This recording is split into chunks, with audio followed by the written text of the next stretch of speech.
A better venue for the 2016 Queensland Laser State titles would be hard to imagine.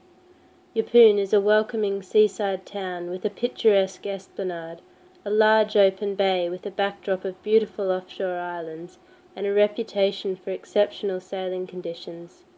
Thus, Keppel Bay Sailing Club, situated on its main beach, was the perfect host club for Queensland's best laser sailors to test their skills over the Anzac Day long weekend. The first day of racing was carried out in a gentle southeasterly breeze of about 5 to 8 knots. A slightly overexcited 4.7 fleet was scheduled as the first start, and after a few general recalls, made it away in fine form. Royal Queensland Yacht Squadron's young gun Tom Needham took the honours from Tinaroo Sailing Club's Christian Wadley, 4-time BIC World Champion, followed by another ex-BIC sailor, George Morton of the Southport Yacht Club. In the second race, the New South Welshman made an appearance, with Jack Littlechild of Woollahra Sailing Club taking the win ahead of a consistent Christian and Tom. Next off for the radials, with India Beau Labori of Noosa Yacht and Rowing Club maintaining his lead throughout the race, to win ahead of myself and Annie Eastgate, both RQ sailors. In the second race, I took an early lead and extended only to realise I had failed to check the course and rounded the wrong mark. Happily, after rectifying this error, I was still in the lead and went on to win in front of local sailor Dane Boulder and India Beau. In the highly competitive standard rig fleet, local knowledge proved its worth with Keppel Bay Sailing Club sailor Steve Gunther winning both races ahead of Paul Hanson of the Southport Yacht Club, and 2 Brisbane sailors, Matt Lane and Andrew Ringwood, in the first and second races respectively. At the conclusion of one day's racing, Tom and Christian were tied on points overall, with Tom leading on countback with a race win, followed by Jack Littlechild in third. I led the radial fleet by 1 point from Indy, with Annie a further 3 points back in third. Good little bit of female podium owning. Steve held a convincing lead over Paul, with Andrew Ringwood tied on points with laser legend Brad Taylor in third.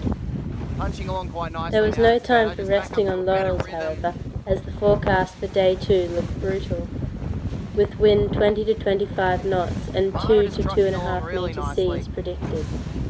The first challenge of the day was to launch boats off the beach into the breakers without breaking either boats or helpers, a task better watched from a distance.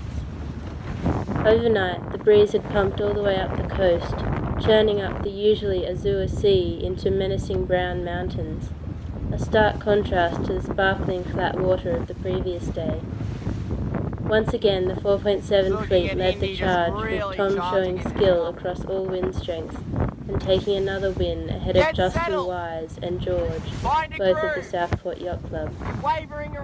The next 2 races followed in similar order, with Justin sneaking in a win and Paige Caldercote taking a third. Overall, that left Tom in first, followed by Christian tied on points with George, but taking second on countback. The radial podium, being 2/3 owned by females, was short-lived as Indy won the first race, only to lose top spot on the podium to Dane, who proceeded to win the next 2 races. Although I led after 1 lap of the first race, I could simply not compete with the heavier, stronger boys in those conditions, and slid to 3rd overall, behind Dane and Indy.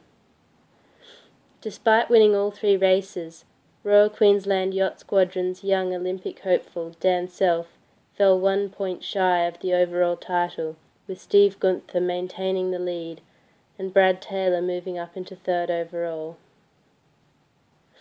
I would like to extend sincere thanks to the regatta organisers for putting together such a fantastic event, the volunteers for sacrificing their time to ensure the safety of all the mad people bobbing around in little boats, all my competitors for driving myself and each other on, all the coaches for raising the level of competition and professionalism throughout the fleets, Performance Sailcraft Australia for their ongoing support of sailing in Australia, and of course my parents and other supporters who stick by me, hero or zero.